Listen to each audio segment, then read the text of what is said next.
Mes grįžtame į studiją ir tęsime pokalbį su generaliniu policijos komisaru Sauliumi Skverneliu. Komisarė, iš tiesų jūs prieš reklamą šiek tiek kalbėjote apie gandus, spėlionės ir taip toliau.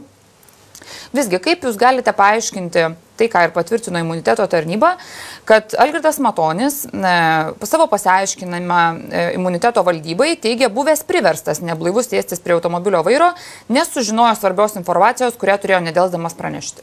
Vėlgi sakau, tai yra, matyt, bent jau kiek aš iš pokalbių, tai gal ne pačio Algirdo sugalvota versija, tai yra jo patarimas, matyt, teisininkų patarimas, bandyti per būtino reikalingumo prizmę sušvelninti situaciją, net ir darant prielaidą, kad informacija buvo kažkokia tai renkama, gaunama, nors nei tą patį vakarą, nei ant rytojos tokių versijų nebuvo, kaip minėjau, aš kalbėjau su Algirdu.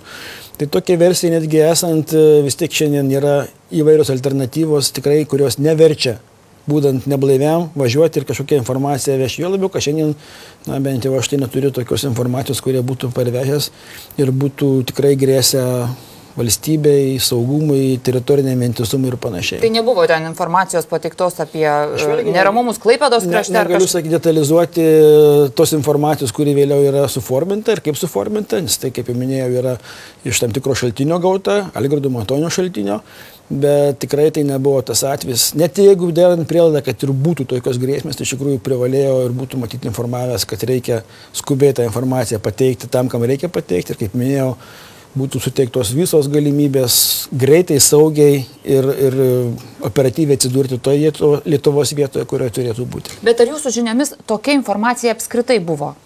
Mano žiniomis tam tikrą informaciją jinai vėliau atsirado, vėlgi ant kiek jinai ir kada yra surinkta, tai jau yra kitas klausimas. Bet tai susijęs su kuo ta informacija?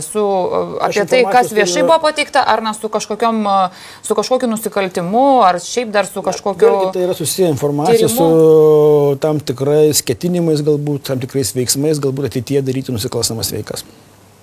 Supratau. Gerai, jeigu jūs sakote, kad ponas Matonis jisai sėdo prie vairo ne dėl to, kad jam reikėjo staigiai pranešti kažkokią informaciją, tai kodėl jis tada sėdo neblaivus prie vairo? Aišku, vėlgi reikia tai klausti Algirdo Matonio. Aš manau, kad, kaip dar sakau, kartą mano nuomonė, sakau, Algirdas turi teisę į kitas versijas pasirinkti gynybos kelią, gynybos būdus, bet mano nuomonė ir kiek aš kalbėjau su Algirdu, tai manau, kad tai yra tiesiog grįžimas namo į Vilnių ir tai yra žmogiška klaida.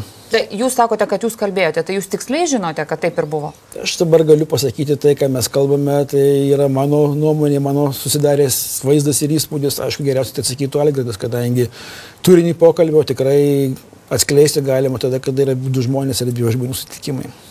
Supratau, gerai. Ponas Matonis, jisai atleistas iš darbo už pareigūno vardo žeminimą, tačiau pagal pasikeitusius įstatymus, socialinių garantijų ir pensijos jis kaip ir praranda tik tai laikinai juos 3 metams. Po 3 metų jis vėlgi turi teisę gauti pensiją ir visas socialinės išmokas. Jūsų manimų, taip tai yra teisinga, tokia teisinė sistema, tokia teisinė bazė? Čia yra naujas teisinis reguliavimas, tai pernai metų gruodžio mėnesį priimtas Seime įstatymas, valstybinių pensijų, pareigūnų ir karių valstybinių pensijų įstatymo pataisa, kuris sako, kad praėjus 3 metam po tokio pažeidimo padarymo asmuo turi teisę vėl kreiptis ir gauti pensiją, be kitų socialinių išmokų, jokių nėra, tai yra valstybinė pensija gauti. Bet šiuo atveju yra tas įstatymas atgalinė data galioja? Šiuo atveju šitas įstatymas yra pritaikomas, kadangi jis išvelnina padėtį tų asmenų, kurie buvo atleisti, tai jis galioja atgalinė data visiems tiems, kuriems tokia sankcija buvo pritaikyta. Tai čia matyt, dalis žmonių, kurie jų yra ne viena dešimtis, tokia teisė galės pasinaudoti. Kalbant apie patį įstatymą, vėlgi tai yra įstatymų leidėjo diskrecija ir jo apsisprendimas yra, bet vėlgi, matyt, atvejs nelygu, mano galva, tai turėtų būti visgi diferencijuoti tie pažeidimai, nes, sakykime, šiuo atveju, ką mes kalbame, tikrai tai pažeidimas, kuris nesukėlė sunkių, kaip jau minėjau, pasiekmių. Jūs turite omeny pono Matonio. Ir tas 3 metų, sakykime, kaip ir nuobaudos galiojimas, sakykime, tam tikras terminas, aš manau, kad jis yra šiuo atveju būtų proporcingas ir adekvatus ir tikrai, manau, kad Algirdas po 3 metų tikrai turi teisę gauti valstybinę pensiją. Aišku, yra kiti atvejai, kur sukėlė sunkias sunkės pasekmės, kada padaryti yra nusikaltimai, kada piknaudžiauto tarnyba, kyšininkavimo atveju, eismo įvykiuose sužaloti arba žuvę žmonės, tai šiuo atveju, mano nuomonė, tai turėtų būti elgiamasi kitaip. Bet tai yra mano nuomonė, kaip jau minėjau, o įstatymų leidėjas sprendžia, kaip yra geriau. Gerai, bet, tarkim, labai konkretus atvejis, pono Šostakos Sigito atvejis, kuris pražudė 3 Kauno medikus ir jo šitas, nežinau kaip čia pasakyti, ar tai vadinama netgi nusikaltimu, turbūt tai yra neatsargus nusikaltimas. Neatsargus nusikaltimas, netyčinis kelių eismo taisyklių pažeidimas, berods taip yra formuluotim. Tai šiuo atveju jis irgi kaip pareigūnas dirbęs 20 metų į tą įstatymo rėmą taip pat patenka? Aš manau, kad neturėtų tokie atvejai ir tokie asmenys patekti, bet tai yra mano nuomonė. Tai komisarė, jūsų manimų, štai yra pasiūlymų iš Seimo narių, kad reiktų galbūt taip sureguliuoti, kad kol vyksta ikiteisminis tyrimas, pareigūnui prasižengus negalima skirti apskritai valstybinės pensijos, nes jeigu valstybinė pensija skiriama, tai atimti jos negalima. Apie tokį siūlymą, ką jūs manote, ir galbūt kažkokius savus turite? Manau, kad tai racionalus, jis svarstytas ir diskutuotas tais pačiais Seimo nariais ne kartą, kažkur, kada yra pareiškimi įtarimai.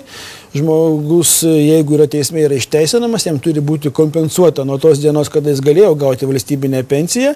Iki to momento, manau, tai būtų racionalu ir toliau gauti normalią valstybinę pensiją. Jeigu jis yra išteisinamas, jeigu jis įsiteisė apkaltinamasis nuosprendis, vadinasi, šitos pensijos jis neturėtų gauti. Taip, kad čia, manyčiau, šiuo atveju tikrai siūlymas yra racionalus ir įstatymų leidėjas galėtų tokį sprendimą priimti.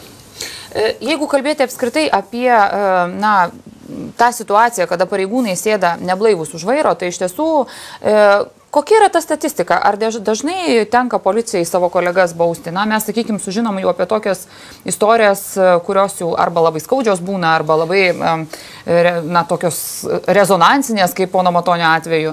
Tai, o paprastų reidų metu, kokia ta situacija? Jūs tikrai anksčiau sužinodavote tik tai tais atvejais, kada būdavo eismo įvykis, su pasakmim arba pasakmiu, bet eismo įvykis.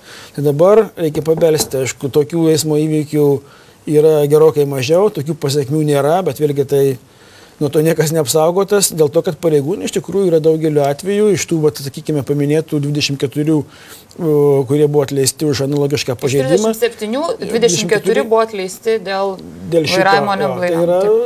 Tai yra nėra didelė dalis, kad buvo padarytas eismo įvykis, kad ir be pasiekimų techninių. Bet 2 trečdaliai iš visų nusižengusių, tai nėra mažai. Tai nėra mažai, bet tai yra sustabdyti mūsų pareigūnų, suforminti, nepaisant to, kad ta praktika, kuri buvo taikoma labai seniai ir ilgai, kad pažymėjimas buvo indulgencija nuo visų pažeidimų, jinai nebegalioja bent jau tiems grubiausiams pažeidimams. Negalioja šiuo atveju. Dėl to, žinau, aš matau, kokias baudas moka. Aš manau, kad tikrai yra solidarumas, jis yra visoje ir vakarų, ir rytų Europoje, kada už smulkius pažeidimus, iš tikrųjų parodus pažymėjimą, kolega atleidžia ir leidžia toliau važiuoti perspėjus, bet yra pažeidimai, dėl kurių iš tikrųjų ir mes savo bendruomenėje esam kaip ir sutarę, sakykime, kad tai pažeidimai, kurie negali būti toleruotini, kadangi sukelia labai sunkias pasekmes. Tai vienas iš tokių pažeidimų yra būdamas, kada yra asmuo vairuoja neblaivus.